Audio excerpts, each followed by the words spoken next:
Vamos testar de novo. Boa noite. Então, além do que a gente veio falar e cantar aqui hoje, a gente veio trazer o nosso coração aqui para vocês. E além de nos doar para vocês, eu queria oferecer essa noite ao Márcio Narini, um irmão muito querido nosso que retornou ao plano espiritual. Então eu tenho certeza que ele vai estar recebendo todo esse carinho, todo esse amor. Entrar nessa casa aqui é muito bom, né? Então, por todo o trabalho, por todo o carinho das pessoas, e é esse sentimento que vocês sentem também ao entrar aqui. Vocês se sentem bem, assim como a gente. Durante os estudos, as palestras também, vocês ficam tranquilos, vocês sentem que é uma energia boa. Que bom. Quando vocês vão embora, vocês vão tranquilos também para casa. Bom, aí eu acho que não é tão bom. Eu acho que a gente tinha que ir mais incomodado para casa. Eu acho que a gente está indo muito tranquilo para casa. Como se a gente tivesse ido numa missa, cumprido o nosso papel e está tudo certo. Se a gente não está indo embora, pegando algo do que a gente ouviu e falar, é isso que eu preciso mudar, é isso que eu preciso melhorar, é esse sentimento que eu vou trabalhar. Como diz um amigo meu mineiro, a gente pode tomar um caminhão-pipa de água fluidificada, a gente pode botar um fone de ouvido 24 horas ouvindo palestra espírita e contratar alguém para ficar dando passe na gente durante o dia todo, no trabalho, aonde a gente estiver, que não vai resolver os nossos problemas espirituais. Se a gente ficar só na superficialidade, a gente não vai estar atingindo os nossos objetivos aqui no planeta. Então eu acredito que a gente precisa ir embora para casa um pouco mais incomodado. A gente vai começar com uma música que eu acredito que toca muito o nosso coração, mas tem uma letra que fala muito direto também a esse momento espiritual que a gente está vivendo. A letra está aqui.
Vem, depois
capítulo 14 do Evangelho, honrar pai e mãe.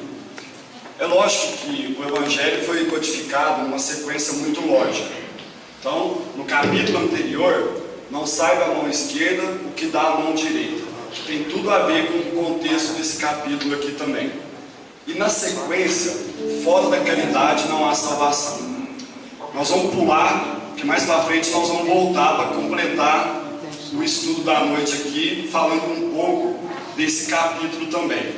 Mas o item que nós vamos estudar hoje é sobre a parentela corporal e a parentela espiritual. A parentela corporal é planejada quase sempre no plano espiritual para que a gente, de alguma maneira, cresça, evolua espiritualmente. Então, dependendo do contexto que a gente precisa reencarnar, ora vem espíritos afins, simpáticos ou antipáticos. Depende do sentimento que a gente precisa trabalhar. Os simpáticos, normalmente, foi construção de séculos. Os antipáticos, a gente não deve falar que é ódio ou qualquer outro sentimento, porque normalmente é um sentimento que já estava sendo construído e por algum motivo ele foi quebrado. Então, é mais um amor doente do que qualquer outro sentimento. E a proposta da nossa existência é estender esses laços que a gente sabe que é bom para a gente, para aqueles que são antipáticos. É bem simples, não é? As pessoas que a gente tem dificuldade, é só a gente tratar como aqueles que a gente ama. É uma receita bem simples para dar certo. Mas aqui fala com relação a essas almas afins, que muitas vezes a gente está esbarrando com essas almas aí na nossa caminhada, e a gente está tão apressado que às vezes a gente não percebe. São almas que muitas vezes a gente fala assim, olha, muito prazer, mas a alma, o coração está dizendo assim, que saudade. Porque são almas que a gente já conviveu. Então a bondade de Deus nos coloca nessas situações para que com alguns a gente tenha o apoio e a força para continuar a jornada. E com outros para que a gente aprenda a trabalhar sentimentos ou que estão parados ou que não estão bem resolvidos. A gente vai colocar um vídeo aqui para vocês do grupo Amigos da Luz, um grupo de teatro com humor espírita que está lá em Franca dia 7 de outubro e os ingressos vão acabar muito rápido, tá? 7 de outubro. Vamos lá?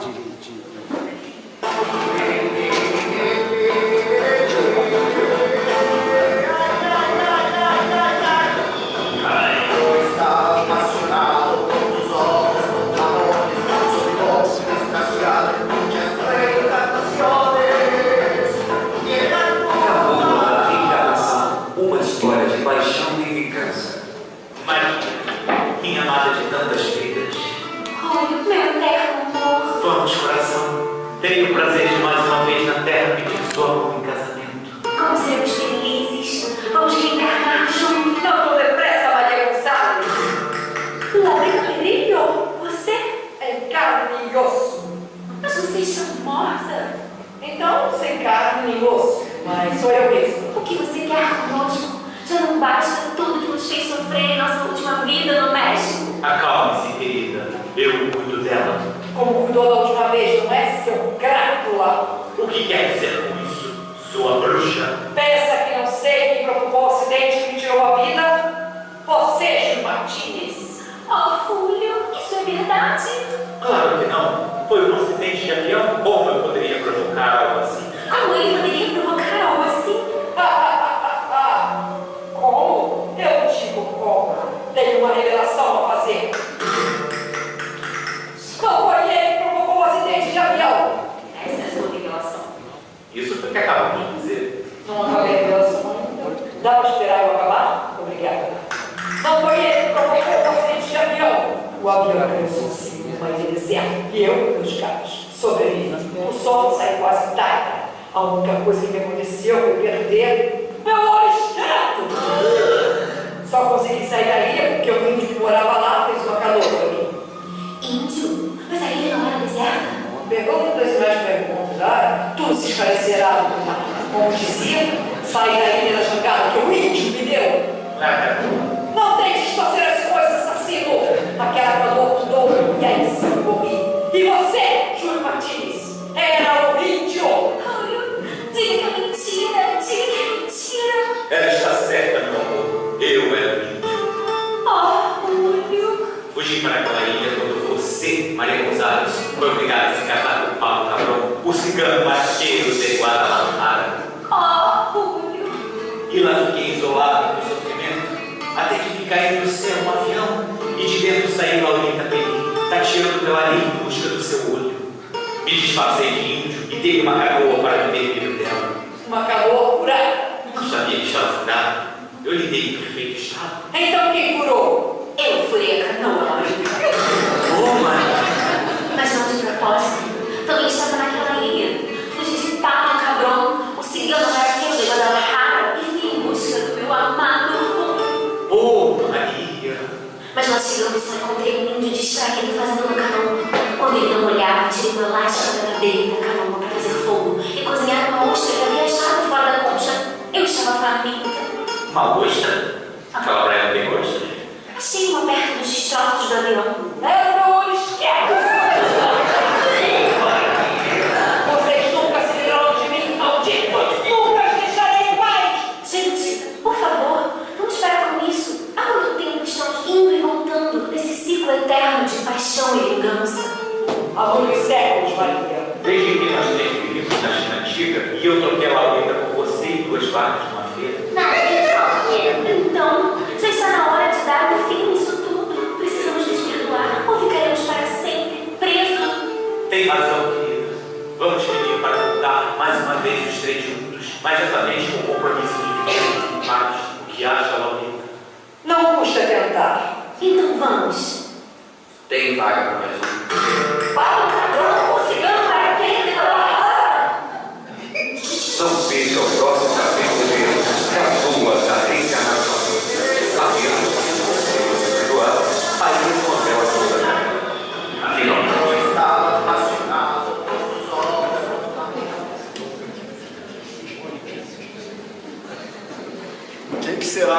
Quem será que são as pessoas que estão convivendo com a gente na nossa família? Será que com a gente também teve triângulos amorosos? Disputa de poder? Crimes? Será que é muito diferente disso? Então, na convivência, é preciso que a gente identifique. A gente não precisa saber o passado com regressão de memória para saber qual é a tendência que a gente tem a ser trabalhada. Porque na nossa programação espiritual, as pessoas, as condições e as situações são as melhores possíveis. Nosso local de trabalho, família, o corpo físico, tudo está além do que a gente merece para que a gente possa ser feliz. E muitas vezes a espiritualidade tem um trabalho muito grande para nos unir.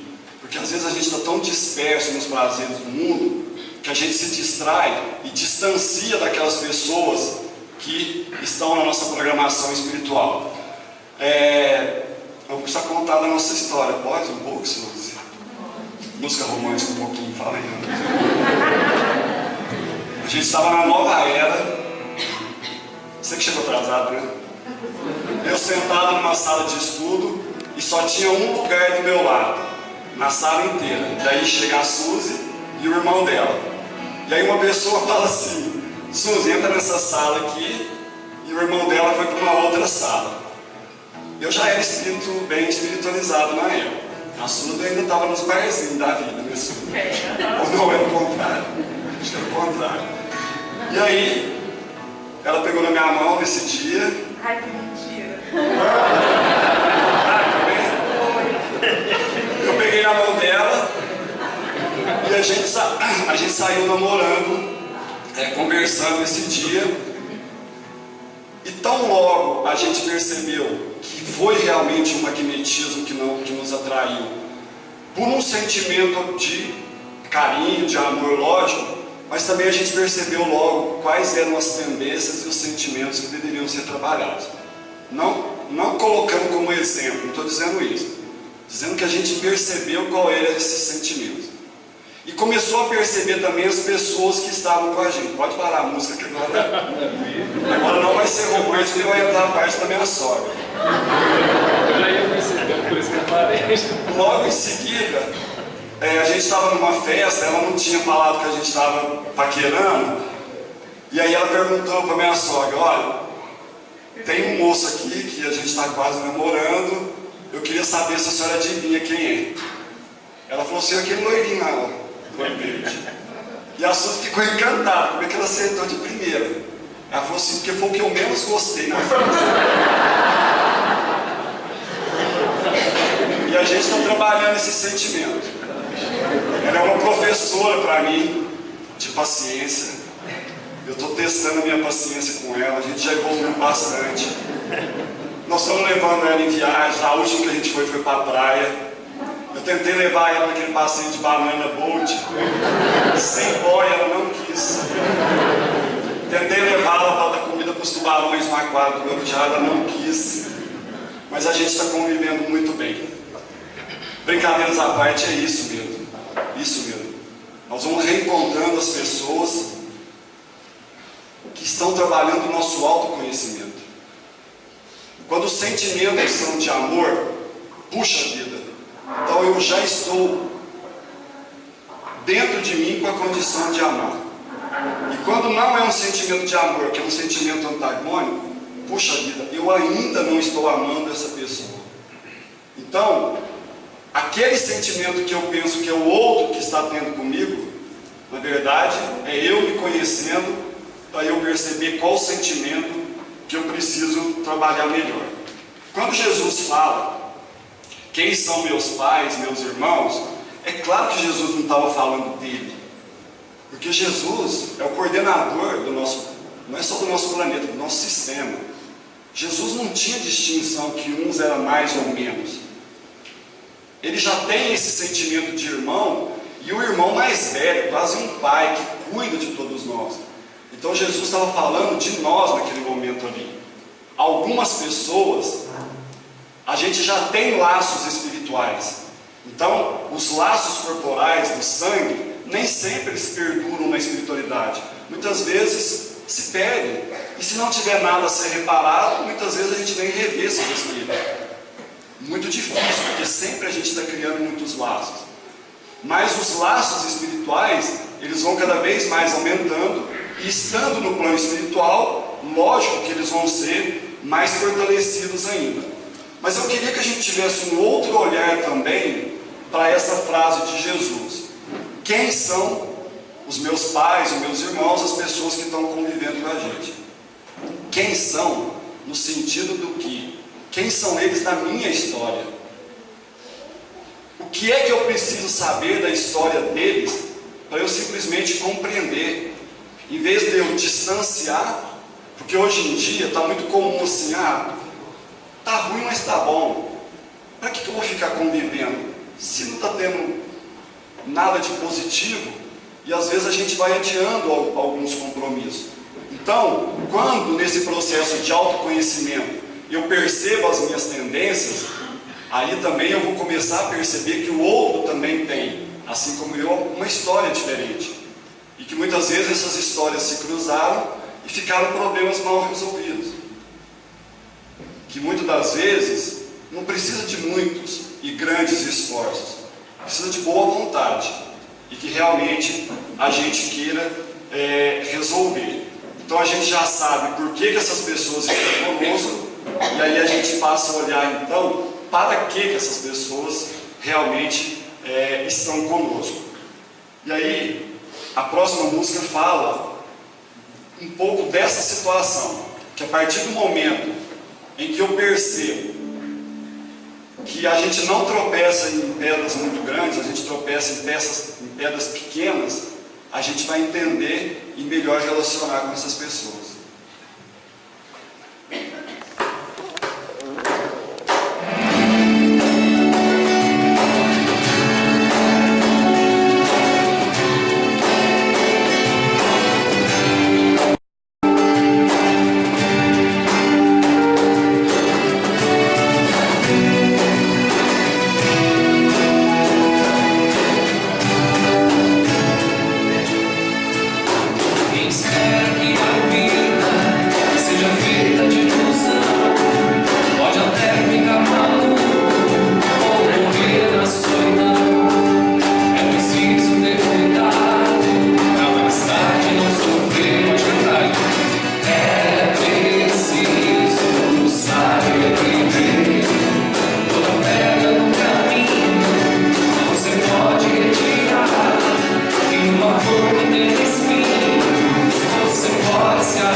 será que é honrar pai e mãe?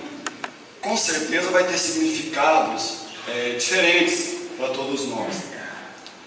Mas a gente acaba falando um pouco do que a gente sente e do que a gente lê também. Mas eu me lembro na infância que todas as vezes que ia visita lá em casa, eu era o caçulinha, né? Então eu era o mais mimadinho, né? Ainda tinha uma segunda mãe, que foi uma mãe de leite, e eu era o xodó, né? E a minha mãe começava a falar de mim, e ela falava que eu era tão bom, que eu era um menino tão humilde, um menino tão estudioso. Eu começava a ver o Maurel, aqui na época eu era católico. Eu falava assim, mãe do céu, eu não vou dar conta, né? Eu pensava. E aí começava a vir um sentimento seguinte: eu não posso decepcionar minha mãe. O que eu não tenho, eu vou ter que buscar. Porque é dolorido esse sentimento, né? De, nossa, meus pais se envergonham de mim, meus pais têm vergonha. Não que é um sentimento positivo, mas é uma coisa que faz parte, né, da nossa sociedade. Então, assim, o pouco que eu consegui nesse período que eu falei assim, agora eu preciso pelo menos tomar um rumo, né? Não mudou muito o sentimento, mas o roteiro a gente já mudou. Foi com essas palavras da minha mãe que ficam sempre ecoando, né? Que era um olhar que ela tinha, lógico, que mais por bondade do que de sentimento, né? Mas o sentimento que realmente prevalece no honrar pai e mãe é cuidar. Cuidar em todos os sentidos. Não tem nem como falar o que é cuidar. A palavra cuidar já é um sinônimo de amor. Independe da situação, cuidar é uma expressão de amor. Mas não que eu deva simplesmente e apenas retribuir ou fazer. É uma questão também de pegar os exemplos, pegar os ensinamentos e vivenciar. Para mim, honrar pai e mãe é vivenciar, valorizando a oportunidade que a gente está tendo. Que por mais que alguém, e muitos vivenciam, pais e mães que abandonam ou que maltratam, e não é fácil isso, principalmente quando são nos pequenos anos, só a experiência de estar aqui, a oportunidade que foi dada, já é motivo para a gente relevar o que possa não ter sido muito agradável, para a gente reconstruir os nossos sentimentos e poder caminhar com segurança. Então, para mim, honrar pai e mãe é vivenciar. E quando fala no próximo capítulo aqui, fora da caridade não há salvação, quando eu faço algo que na minha visão é caridade, e a caridade não está no fazer, e nem no que eu possa estar doando de material, mas em qual sentimento eu estou colocando nessa atitude, eu não estou sarando, não estou curando, não estou salvando o outro. Ah, ele está com frio, ou ele está com fome. Não, fora da caridade não há salvação, porque salvação vem de cura. É eu me curar das minhas feridas da alma, que significam orgulho, egoísmo, apego.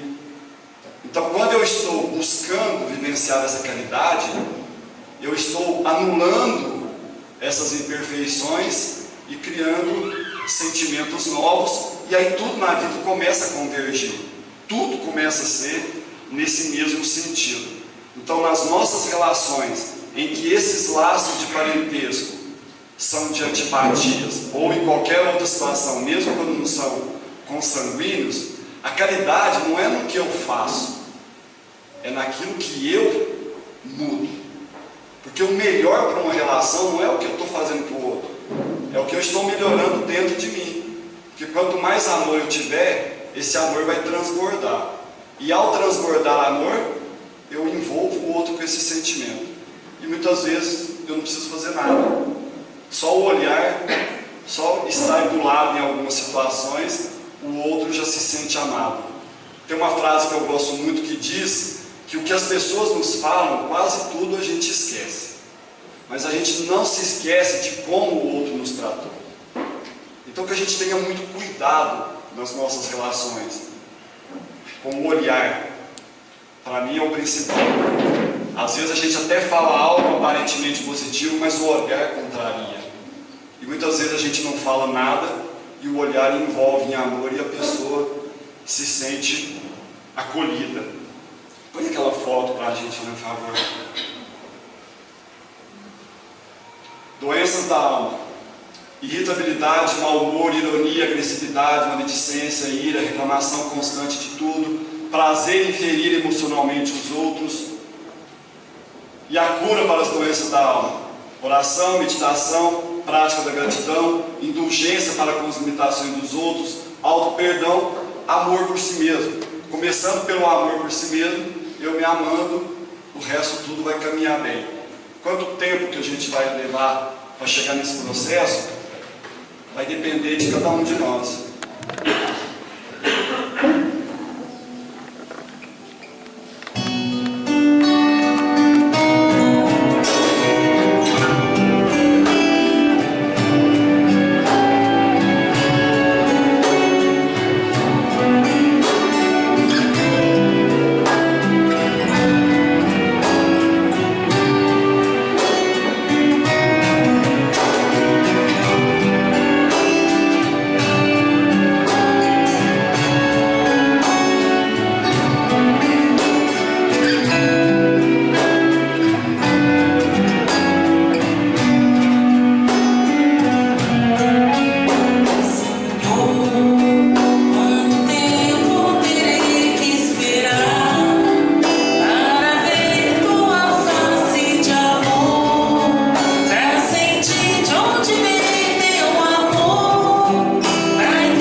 Já no final da sua trajetória aqui na Terra, perguntaram para o Chico o que representa para ele 70 anos de mediunidade.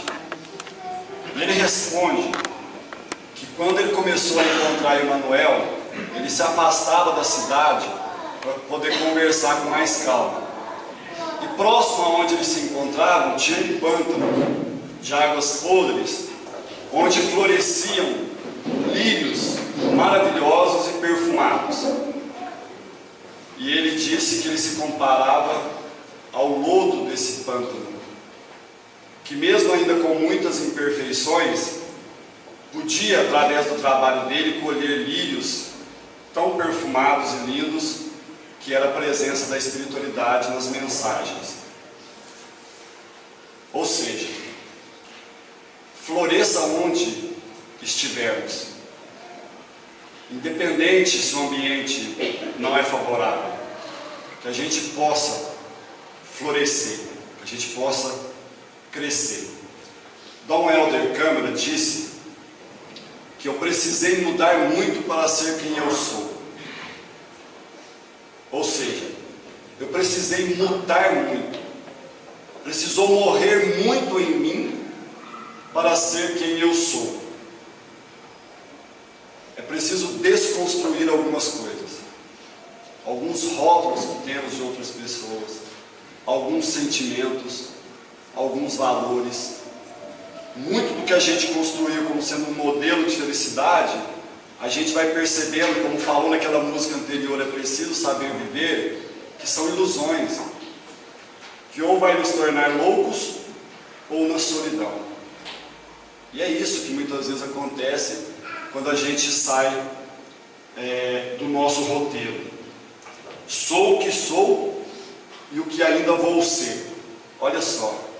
Então, mesmo quando a gente se reconhece nesse processo de autoconhecimento, com imperfeições, um monte de coisa que a gente não concorda, porque quando a gente começa o processo de autoiluminação, o que a gente vê dentro de nós é as sombras, são as imperfeições. E isso não é negativo, isso é maravilhoso. Porque se existe sombra, existe o quê? Luz. Então, quanto mais a gente faz esse processo de interiorização, mais a gente está perto do ser que nós realmente somos. Quando Jesus fala, vós sois luz, vós sois o sal da terra. Um processo constante de caminhar, com autoestima, com alegria, ainda que com dificuldades, ainda que muitas situações ainda não da maneira como a gente queria, mas com a certeza que já estamos melhores. Quando eu brinquei no começo aqui, é muito simples transformar antipatias em simpatias. Muitas vezes, só de não piorar já está ótimo. Porque pode ser que no passado houve crimes, houve traições, houve situações que machucou muito dos dois lados. Então, se a gente conseguir pelo menos manter respeito, não é tolerar, é caminhar nesse sentimento de respeito, que vai nos levar à compreensão, que pouco a pouco vai nos levar ao amor. Então, a grande oportunidade da nossa trajetória espiritual é hoje, é estar no Brasil como cristãos, sem dar saltos, mas que agora a gente possa caminhar cada vez mais com segurança. Alguém assistiu às Olimpíadas ali? Fantástico, né? Tem uma prova muito interessante, 110 com barreira, vocês já viram? Será que eles colocaram os obstáculos para os caras cair? Para que foi? Para superar. Antes era 100 metros, agora o atleta vai ter que treinar mais, porque agora vai ter barreira. E ao treinar ele melhora. Então as barreiras, os obstáculos da nossa vida não é para nos derrubar, não é para castigar, é para que a gente cresça, para que a gente se aperfeiçoe. E ao superar, a gente se eleva. E aí, não por acaso eu guardei a mensagem que o Serginho deu no final das Olimpíadas, e a hora que eu me dei conta, é o resumo desse estudo aqui hoje. 2 medalhas de ouro, 2 medalhas de prata em 4 Olimpíadas, eleito o melhor jogador das Olimpíadas, coisa rara, porque normalmente a posição dele não ganha. E aí ele chorando, ele diz o seguinte: gente, eu não mereço, eu sou apenas o Serginho, filho da dona Didi de Pirituba. Gente, olha a profundidade disso. Normalmente uma pessoa quando fica famosa, o que acontece? Aquela pessoa é a mãe do Serginho. O outro perde a identidade. E ele não. Ele afirma que ele é, depois de ser reconhecido mundialmente, o filho da dona Didi. Ou seja, eu não seria nada sem a minha mãe, sem meus pais. Isso é honrar pai e mãe. É continuar não esquecendo dessas raízes, não esquecendo desses valores. O que eu sou hoje, eu devo muito em parte a essa história e a essas pessoas. Então ele simplificou, exemplificou no mais alto grau. Que sentimento é esse? Além da gratidão, humildade. Honrar pai e mãe é buscar a vivência da humildade.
Essa música está no CD do Toque de Luz. Quem quiser adquirir vai estar contribuindo com as obras assistenciais do grupo. R$15, né?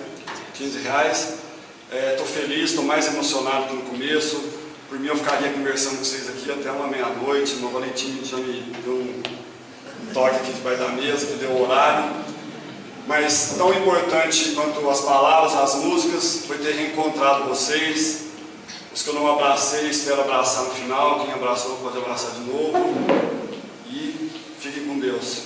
Até uma próxima, Valentim. Obrigado.